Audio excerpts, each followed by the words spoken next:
Level 2 meningkat dari 10 menjadi 27, level 3 dari 67 menjadi 76, dan level 4 turun dari 51 menjadi 25.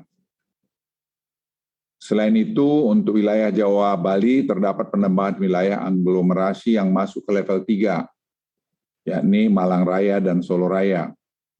Sehingga dalam penerapan PPKM Jawa Bali, wilayah yang masuk ke dalam level 3 pada penerapan minggu ini adalah aglomerasi Jabodebek, Bandung Raya, Surabaya Raya, Malang Raya, dan Solo Raya. Sementara Semarang Raya turun dari level 3 ke level 2, jadi membaik.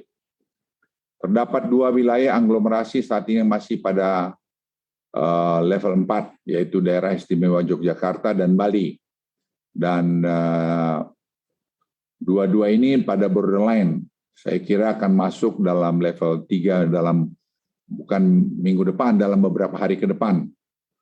Dan Bali juga menunjukkan tren perbaikan dari waktu ke waktu. Dan diperkirakan juga akan turun ke level 3 dalam beberapa waktu yang akan datang. Khusus untuk wilayah Bali, dalam arahan Presiden, beliau meminta secara khusus untuk segera dilakukan pengecekan dan intervensi di lapangan. Untuk itu kami akan kembali turun ke lapangan untuk kembali melihat kendala yang dihadapi supaya tren perbaikannya dapat dipercepat. Walaupun tadi barusan saya telepon ke Bali, angkanya sudah membaik juga dan jumlah yang masuk di isoter juga makin bertambah. Tapi penyebaran sudah sempat luas waktu itu. Jadi kita berharap dalam 1 minggu ke depan angka ini pasti akan membaik. Seiring dengan turunnya kasus dan banyak kabupaten kota yang membaik, kita melihat pemulihan ekonomi juga berjalan dengan cepat, lebih cepat dari apa yang kami duga. Pemulihan yang cepat tercermin dari survei Mandiri Institute yang menunjukkan peningkatan indeks belanja dan kunjungan ke tempat belanja di Jawa Bali. Selain itu, pemulihan juga terlihat dari mobilitas masyarakat untuk retail dan recreation yang meningkat pesat. Teman-teman media dan seluruh masyarakat Indonesia, berbagai perkembangan baik yang telah kita capai harus kita syukuri bersama. Namun kita juga semua harus super waspada karena banyak negara lain di dunia ini yang masih menghadapi peningkatan kasus yang tinggi. Jika kita tidak hati-hati, kita juga bisa menghadapi peningkatan kasus lagi. Berdasarkan indeks komposit mobilitas yang kami pantau, peningkatan mobilitas berjalan sangat cepat. Penurunan indeks komposit Jawa Bali saat ini sudah kurang dari -5% dibandingkan baseline. Oleh karena itu, berbagai penyesuaian terhadap aturan PPKM tetap dilakukan secara gradual berdasarkan hasil evaluasi terhadap uji coba yang dilakukan di berbagai sektor dengan menggunakan platform Peduli Lindungi.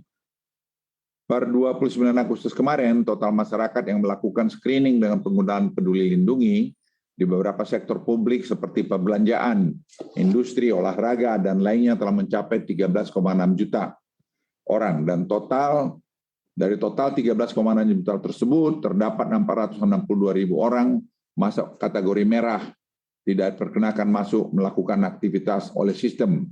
Di sini yang perlu kita waspadai bersama, jangan sampai yang positif masih jalan-jalan di daerah publik yang bisa menularkan kepada banyak orang.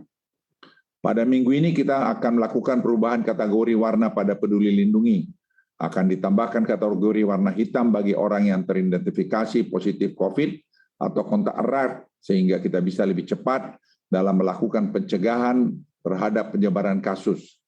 Jika orang-orang ini masih memaksa melakukan aktivitas di ruang publik, maka mereka langsung dievakuasi, isolasi, atau di karantina terpusat. Seiring dengan kondisi situasi COVID-19 yang semakin baik, serta implementasi protokol kesehatan dan penggunaan Peduli Lindungi yang terus berjalan, ada beberapa penyesuaian aktivitas masyarakat yang bisa dilakukan, antara lain. Pertama, penyesuaian kapasitas dine-in di dalam mal menjadi 50%, dan waktu jam operasional mal diperpanjang menjadi 21.00. Kedua, uji coba 1.000 outlet restoran di luar mal dan yang berada di ruang tertutup untuk bisa beroperasi dengan 25% kapasitas di Surabaya, Jakarta, Bandung, dan Semarang. Seluruh industri atau pabrik, baik yang orientasi domestik, non-esensial, maupun ekspor esensial dapat beroperasi 100%. Staf minimal dibagi 2 shift. Selama Yomki dimiliki dan memperoleh rekomendasi Kemenperin yang menggunakan QR Code Peduli Lindungi. Untuk sementara kritikal akan diwajibkan menggunakan QR Code Peduli Lindungi mulai 7 September minggu depan. Teman-teman media dan seluruh masyarakat Indonesia, pandemi tidak bisa dihindari, bukan juga oleh kita rakyat Indonesia, tapi juga seluruh masyarakat dunia. Karenanya, satu hal yang bisa kita lakukan saat ini adalah menghadapinya dengan persiapan yang tepat seperti disiplin, penerapan 3M, dan secara masif melakukan 3T, sehingga tidak ketinggalan melakukan percepatan vaksinasi. Kedepan, penggunaan platform Peduli Lindungi nanti akan terus digunakan dan diluaskan sehingga diwajibkan bagi seluruh akses publik yang melakukan penyesuaian tanpa terkecuali. Tanpa disadari, COVID-19 akan mengubah gaya hidup kita dengan berbasiskan platform digital. Dan tanggal Jumat ini, Peduli Lindungi akan migrasi seluruhnya ke Kominfo, dengan demikian akan memiliki server yang sangat besar. Penerapan protokol kesehatan yang disiplin dengan berbasis digital platform Peduli Lindungi menjadi kunci jika kita tidak ingin mengulangi kembali masa-masa sulit yang lalu pada bulan Juli.